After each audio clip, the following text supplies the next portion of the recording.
Do you think the ACT has all the? It purports to be a self-governing territory like the Northern Territory. It purports to be something going towards a state. Yet there is no upper house. There's a single legislature. There's no upper house. There's no constitutional head like a governor or administrator. Or it's very much more towards a dictatorial system where you have a legislature which is married to the executive, thereby offending the separation of powers, but without any obvious check or balance. I think that the Commonwealth, under the present government, has abandoned a lot of its control over the territories.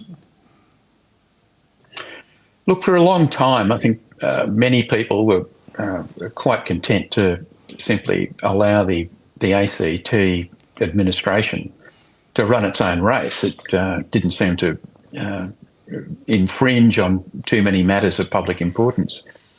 But we've now got serious questions being raised about this government's ability to manage a fair system of justice. But it's not just this.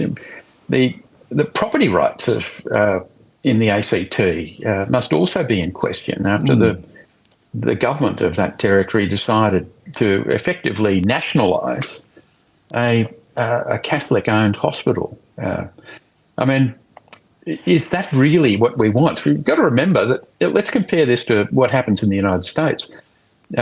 Washington, D.C. doesn't have its own government. They're quite capable the Americans are quite capable of getting along perfectly well without setting up a governor of the of Washington, D.C. And I think their population would probably be a little bit more extensive than that of Canberra.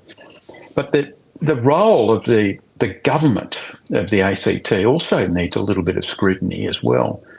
I draw this to your attention.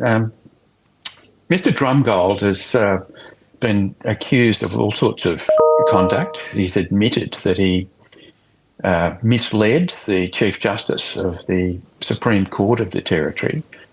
His relationship with the police, on the other hand, is very strained. His counsel has accused the police of bizarre conduct.